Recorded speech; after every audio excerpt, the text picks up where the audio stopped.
Bismillahirrahmanirrahim. Assalamualaikum warahmatullahi wabarakatuh. Welcome back to my YouTube channel. Gimana kabarnya hari ini teman-teman? Semoga sehat selalu dan diberikan kemudahan untuk menjawab soal-soal SKB serta bisa lolos di tes CPNS tahun ini.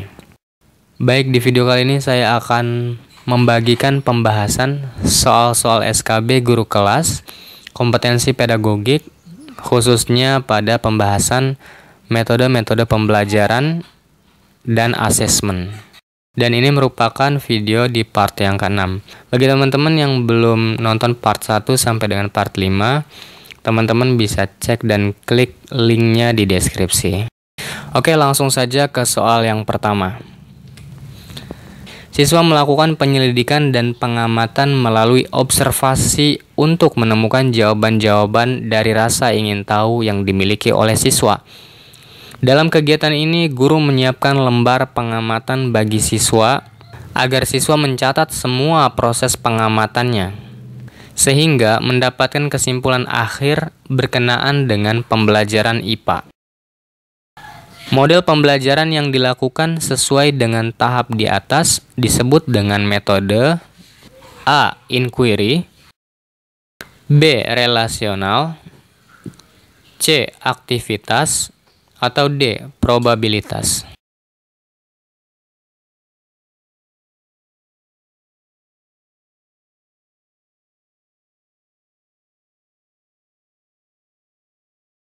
Maka jawaban yang tepat adalah A. Inquiry. A. Inquiry.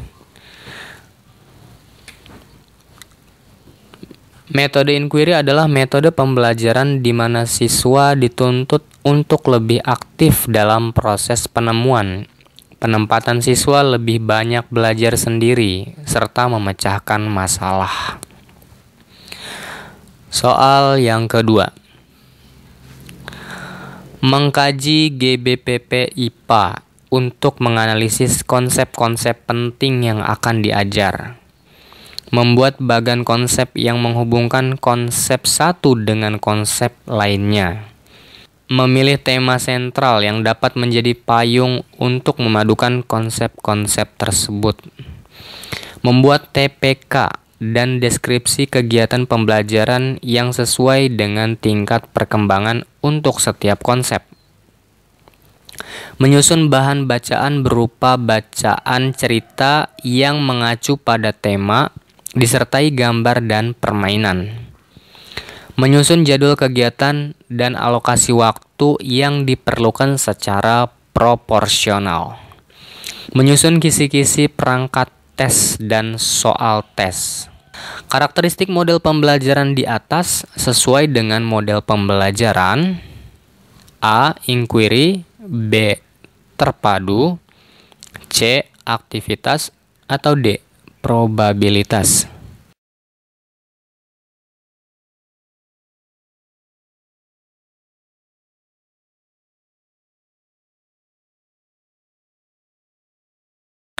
Maka jawaban yang benar adalah B. Terpadu. Berdasarkan penjelasannya, pembelajaran terpadu merupakan suatu pendekatan dalam pembelajaran yang secara sengaja mengaitkan beberapa aspek, baik dalam intramata pelajaran maupun antar mata pelajaran. Soal yang ketiga.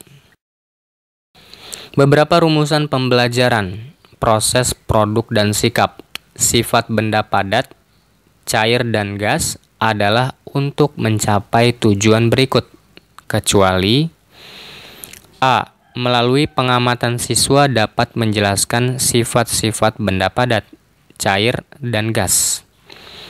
B. Dengan percobaan, siswa dapat mengelompokkan benda-benda padat, cair, dan gas. C.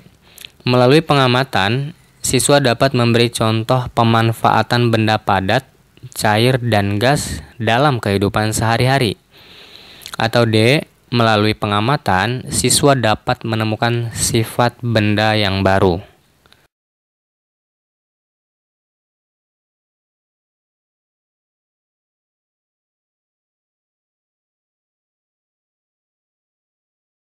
Maka jawaban yang tepat adalah D.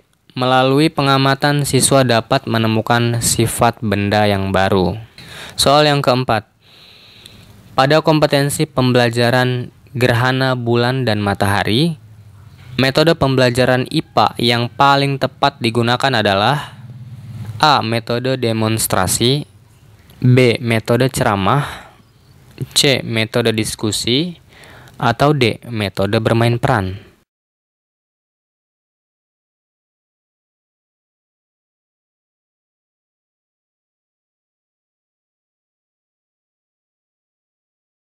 Maka jawaban yang benar adalah D. Metode bermain peran. Bermain peran atau role playing adalah mengambil bagian dalam melakukan suatu kegiatan yang menyenangkan, baik dengan menggunakan alat atau tanpa alat. Soal berikutnya, soal yang kelima. Pada kompetensi pembelajaran sifat benda, metode pembelajaran IPA yang paling tepat digunakan adalah A. Metode demonstrasi, B. Metode ceramah, C. Metode diskusi, atau D. Metode bermain peran.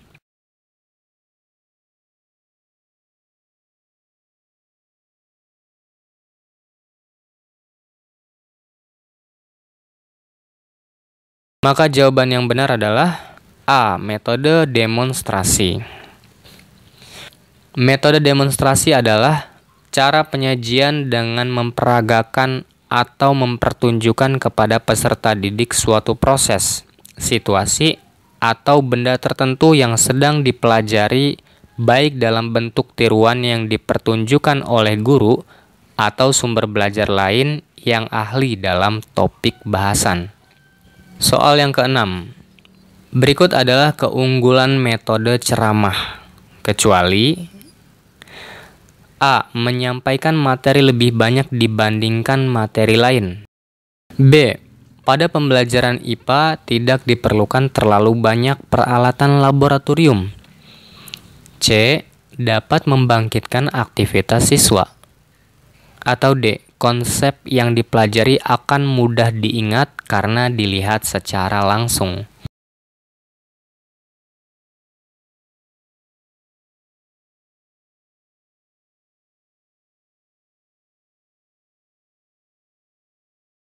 Maka jawaban yang benar adalah D.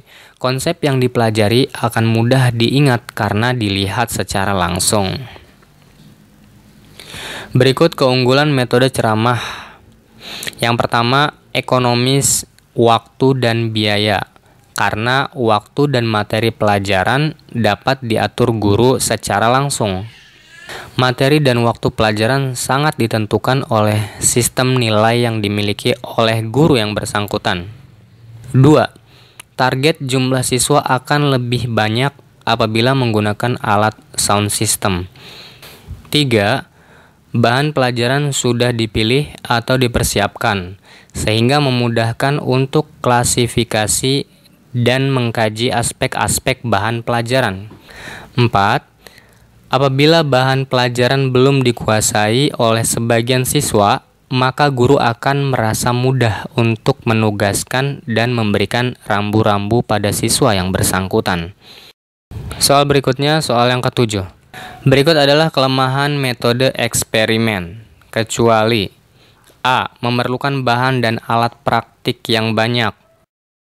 B. Kalau tidak diawasi dengan baik, kadang siswa main-main. C. Memerlukan waktu lebih lama dibanding metode demonstrasi. Atau D. Siswa kurang terlatih dalam penggunaan alat.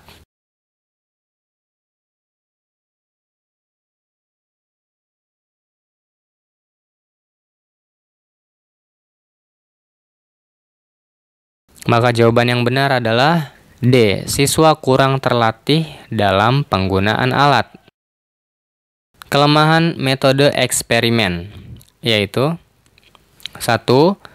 Ketelitian, keuletan, dan ketabahan sangat dibutuhkan oleh guru dan siswa ketika menerapkan metode pembelajaran dengan teknik eksperimen.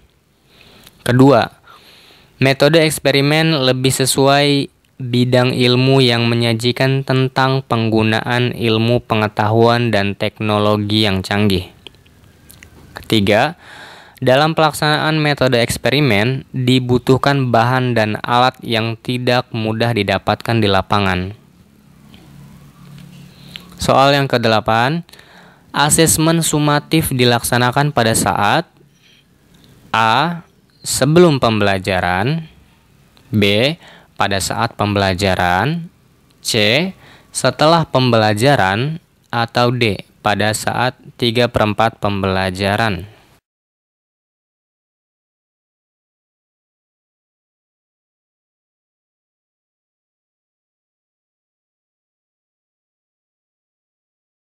Maka jawaban yang benar adalah C. Setelah pembelajaran. Asesmen sumatif adalah penilaian yang dilakukan pada akhir unit program. Misalnya penilaian dilaksanakan pada akhir caturwulan, akhir semester, atau akhir tahun. Tujuan penilaian ini adalah untuk mengetahui hasil yang dicapai para peserta didik, yakni seberapa jauh siswa telah mencapai kompetensi yang ditetapkan dalam kurikulum. Soal selanjutnya, soal yang ke-9.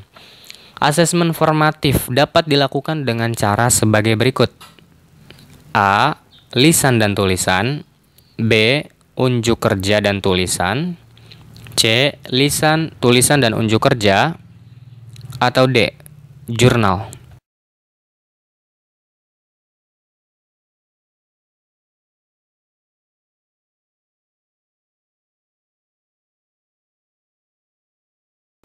Maka jawaban yang benar adalah A. Lisan dan tulisan. Asesmen formatif adalah penilaian yang dilakukan pada saat berlangsungnya belajar mengajar atau setiap akhir pembahasan suatu pokok pembahasan atau topik, agar siswa dan guru memperoleh informasi atau feedback mengenai tujuan yang telah dicapai. Contohnya ulangan harian. Soal yang ke-10. Berikut adalah fungsi asesmen dalam pembelajaran IPA sekolah dasar, kecuali A. Sebagai alat untuk merencanakan pedoman memperkaya pembelajaran IPA di kelas. B. Sebagai alat untuk memonitor hasil belajar IPA dan perbaikan pembelajaran. C. Sebagai alat untuk memperbaiki kurikulum dan pengajaran IPA. Atau D. Sebagai alat untuk mencapai tujuan pembelajaran IPA yang telah diekspektasikan sebelumnya.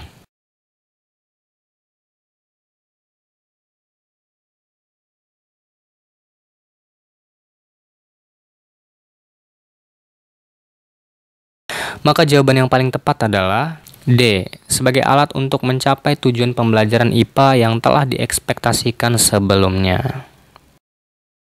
Berikut ini adalah fungsi asesmen dalam pembelajaran IPA. Yang pertama, sebagai alat untuk merencanakan pedoman memperkaya pembelajaran IPA di kelas. Kedua, sebagai alat komunikasi dengan murid-murid, administrator, dan orang tua murid tentang pentingnya IPA. Ketiga, sebagai alat untuk memonitor hasil belajar IPA dan perbaikan pembelajaran. Keempat, sebagai alat untuk memperbaiki kurikulum dan pengajaran IPA.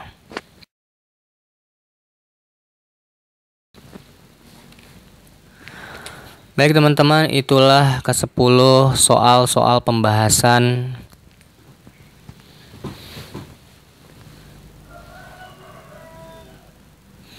Baik teman-teman, itulah ke-10 soal-soal pembahasan SKB Guru Kelas Kompetensi Pedagogik, khususnya di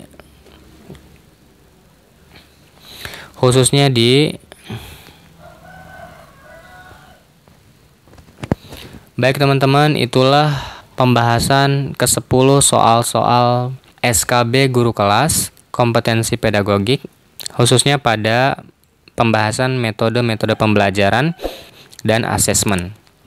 Terima kasih telah menonton video ini sampai akhir. Sampai berjumpa di video berikutnya.